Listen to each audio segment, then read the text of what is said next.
Negosiasinya sendiri sebenarnya berjalan sangat baik. Sangat baik. Tuan. Presiden, itu bisa saja terjadi. Maksud saya, jika itu terjadi, dan mungkin juga tidak terjadi, Anda tahu, siapa yang tahu? Tapi jika itu terjadi, itu bisa saja terjadi di akhir pekan. Tapi untuk saat ini, kita akan masuk pada waktu yang tidak terlalu lama lagi. Di sana sangat aman. Anda tahu, bersama Angkatan Luar Angkasa, kita punya kamera-kamera.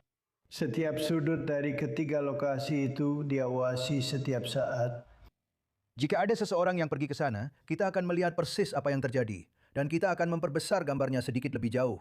Tapi untuk mendapatkannya, sangat. Pembom B2 melakukan pekerjaan yang belum pernah dilihat siapapun. Di malam hari tanpa bulan, gelap gulita sekitar jam 1 pagi. Mereka menjatuhkan bom-bom itu yang terbesar, hampir sebesar bom yang bisa ditemukan, dan bom itu turun melalui ventilasi udara. Sulit dipercaya mereka bisa melakukan teknologi seperti itu. Itu mengikuti sebuah sinar tepat ke dalam ventilasi udara, lalu meledak. Sangat sulit mendapatkan bahan itu, tapi saya tetap menginginkannya. Dan saya tidak ingin melakukannya jika kita sedang dalam konflik. Saya tidak ingin menempatkan orang-orang dalam bahaya seperti itu. Saya ingat Jimmy Carter pernah mengalami masalah besar di Iran dengan para sandera. Saya tidak pernah ingin menempatkan orang-orang kita dalam bahaya seperti itu. Tapi ketika semuanya sudah selesai, saat ini sudah disepakati bahwa kita akan masuk bersama mereka. Kita akan mendapatkannya dan kita akan menghancurkannya. Itu akan dihancurkan.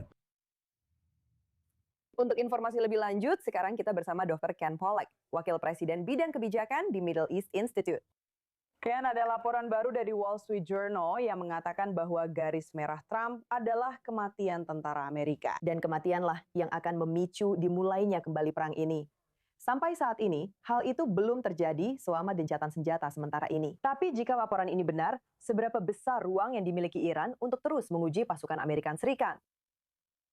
Itu pertanyaan yang sangat bagus, Nicole. Dan seperti yang kita lihat dari Presiden Trump, dia sangat ingin mengakhiri konflik ini. Tapi dia juga sangat ingin mengakhirinya dengan caranya sendiri.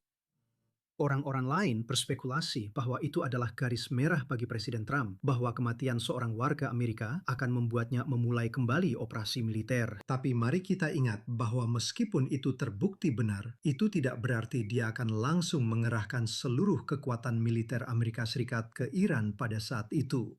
Dia bisa memilih untuk melakukan serangan militer terbatas sebagai respon langsung terhadap apapun yang dilakukan oleh Iran yang menyebabkan kematian seorang warga Amerika. Dan seperti yang sudah saya katakan, dia bahkan mungkin memutuskan bahwa jika negosiasi benar-benar terlihat menjanjikan pada saat itu, dia akan menahan diri untuk tidak melakukan apapun dan mencoba mendapatkan kesepakatan sebagai gantinya. Saya rasa kita harus sangat-sangat berhati-hati dalam berspekulasi tentang apa yang akan dilakukan oleh Presiden Trump pada saat tertentu. Dia sudah mengatakan bahwa dia jelas tidak ingin melihat ada lagi orang Amerika yang terbunuh, tapi dia sangat sulit diprediksi, setidaknya itu yang bisa dikatakan. Bagaimana dengan berspekulasi tentang status kesepakatan, kan? Apakah Iran berhasil menghambat negosiasi ini sama sekali? Maksud saya, perang ini dimulai karena masalah nuklir. Tapi sekarang berita utama membicarakan Lebanon, Selat Hormuz, dan pelonggaran sanksi. Apakah perhatian berhasil dialihkan? Ya, jadi menurut saya ini adalah pertanyaan besar, Nicole. Dan inilah mengapa negosiasi ini terbukti sangat sulit. Maksud saya, ditambah lagi dengan kenyataan bahwa kita memiliki kepemimpinan Iran yang sangat garis keras saat ini. Dan orang-orang Iran memang selalu sangat sulit untuk diajak bernegosiasi.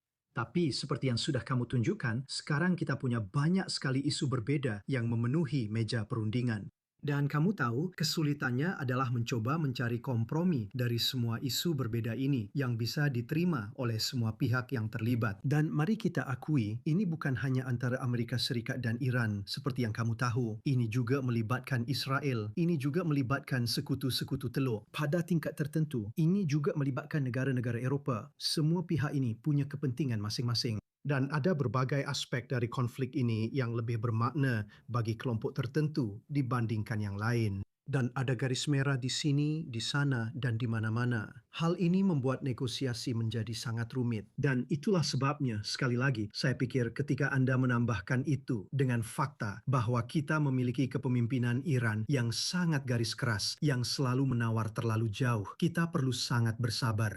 Dan Anda tahu, semua laporan yang terus-menerus kita dengar bahwa kita sudah sangat dekat dengan kesepakatan. Kita hampir mencapai kesepakatan. Seperti yang saya katakan, saya pikir kita perlu menyikapi semua itu dengan sangat hati-hati. Baik kan, mari kita bahas lebih lanjut tentang negara-negara Teluk. Karena minggu ini, Kuwait dan Bahrain, mereka mendapat serangan. 1 orang tewas di Bandara Kuwait.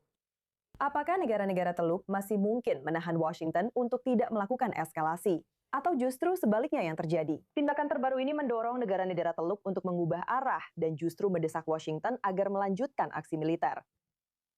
Jadi menurut saya negara-negara Teluk sebenarnya cukup konsisten selama ini, Nicole. Yaitu mereka ingin perang ini segera berakhir. Tetapi mereka ingin perang ini berakhir dengan syarat-syarat yang sangat spesifik. Mereka ingin memastikan bahwa ketika semua ini berakhir, Iran tidak menguasai Selat Hormuz. Iran juga tidak bisa memungut biaya atau pajak. Iran tidak bisa terus-menerus tanpa takut akan konsekuensi menyerang negara-negara Teluk dengan rudal balistik atau drone, bukan? Inilah kondisi yang ingin dilihat oleh negara-negara Teluk di akhir perang ini. Sangat bisa dimengerti dari sudut pandang mereka, masuk akal sekali. Namun apa yang dimaksud pada waktu yang berbeda adalah bahwa pada beberapa saat mereka mendorong Amerika Serikat untuk menekan lebih keras. Di saat lain, mereka mencoba menahan Amerika Serikat mendorong kami untuk maju ketika mereka merasa ada peluang untuk melakukannya, ketika mereka khawatir bahwa Amerika Serikat akan membuat konsesi yang tidak mereka sukai, menahan kami ketika Maki merasa Amerika Serikat mungkin akan membatalkan negosiasi yang tampaknya menjanjikan secara sia-sia atau hanya akan menyebabkan kerusakan lebih lanjut pada negara-negara Teluk tanpa alasan yang jelas. Ini telah menjadi peran yang sangat berat bagi mereka semua. Ya, tentu saja ini adalah perang yang sangat berat bagi semua negara di kawasan ini, dan juga di Amerika Serikat tempat Anda berada. Dr. Ken Pollack, senang sekali bisa berbincang dengan Anda di I24 News English hari ini. Kami menghargai wawasan Anda. Selalu senang, Nicole. Nah, Dewan Perwakilan Rakyat Amerika Serikat telah menyetujui resolusi kekuasaan perang yang bertujuan untuk menghentikan aksi militer Amerika Serikat terhadap Iran sebagai teguran langsung terhadap strategi perang Presiden Trump, meskipun sebagian besar hanya bersifat simbolis. Langkah ini disahkan pada hari Rabu dengan suara tipis, 215 banding 208, dengan 4 anggota Partai Republik bergabung dengan Demokrat, sebuah tanda meningkatnya frustrasi warga Amerika seiring perang ini yang terus berlarut-larut. Namun, resolusi ini tidak secara otomatis menghentikan presiden untuk kembali berperang. Bahkan, Trump diperkirakan akan menolak setiap langkah Kongres yang membatasi kewenangannya sebagai panglima tertinggi.